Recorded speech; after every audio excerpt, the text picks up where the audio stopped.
Hey guys, how you doing? This is Manga, etc. and I'm here to bring you a review for Shaman King episode 20. So first thoughts going into the episode, I was basically wondering how this whole fight was gonna turn out overall. I was wondering, is Chocolove gonna take out all the quote unquote minions and then have Ren and possibly Trey come in there to land the final blows on the big bad, because Ren in particular said, yeah, Chocolove, you take out the fodder.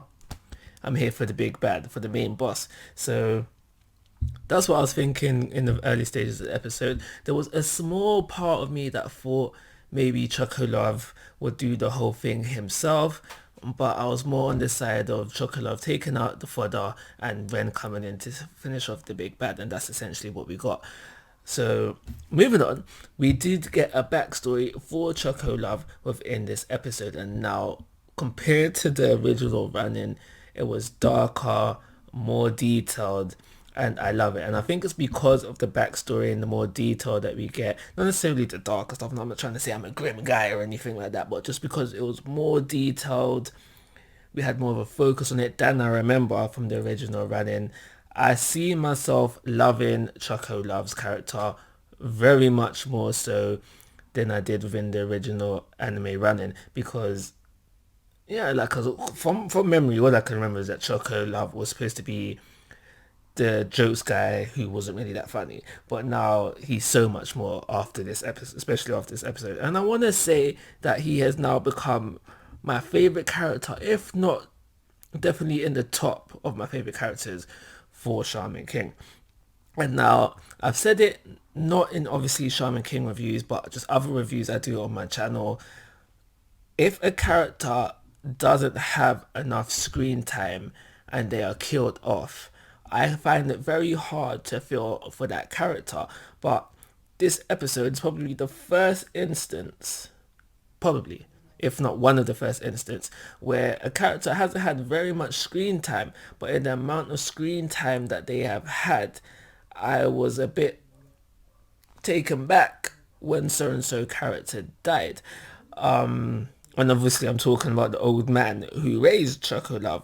When it came to the bit just before they killed him off, and it came to the bit of his final speech, I was thinking to myself, oh my gosh, he's gonna die. Please don't kill him off. Maybe he won't die. He's gonna die. It's been hinted at that Chocolove experienced a loss, but that could have been his parents. No, it was he did lose his parents. That is one of the losses that he faced, but this is probably the, I don't want to say greatest loss, because man's family died, but this is probably the loss that he suffered that triggered the change from dark Chocolove or dark chocolate into light chocolate into Chocolove. And like I said, I just love the flashback. And I like, another thing that I liked as well is that he has changed. Chocolove has changed from his past, and we can see that he didn't want to kill Boss and the other one, even though he don't know them too well. He really has taken on the teachings of the old man that taught him, because we know after Chocolove's old friends killed off the old man, we see him rage out, but we don't see what happens after that. So that could have been, if it wasn't explained to us at the end of the episode, that could have been left to everyone's own devices, thinking maybe Chocolove had one more rage moment where he just wowed out and got revenge. But we know that the old man is like, winds of laughter, those who come to the negative side of things, don't be revengeful and all that kind of thing. And we know that he didn't have one that was outburst, because at the very end of the episode it tells us that his old friends, they have become a tribe now, and so everything's all good to them. Like he showed them the way to, he's because the old man wanted to bring about his teachings,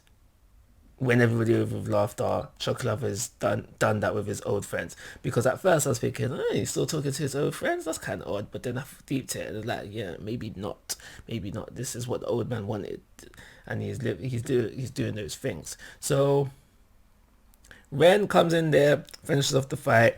They win the first round. They are moving on to the next round. Ren calls out, yo, Team the Ren is winning this block. And he was like, yeah, cool, whatever. And he has a speech with Anna. And it made me think, like, does Yo have a plan? And we get a little Furioka count for Ren, 5,000 something, 5,271, something like that. And it made me think, what's Yo's Furioku count? Now, I'm in the board camp of thinking that it's lower than Ren's, but as we know from their last fight, there is ways to be in a position where you have less Furioka but still come out with the win. So that made me think that a bit more calm and collected than usual. He's probably got a strategy. He's probably got a plan in place for that. So that's what I'm thinking along the lines of that. So at the very, very, very end of the episode, we get the reveal that Liza has joined the X-Laws. So yeah, the betrayal is there. But like I said previously, because Lysak wasn't with the crew as long as he was with them within the original running, it doesn't feel much of a betrayal because of those reasons.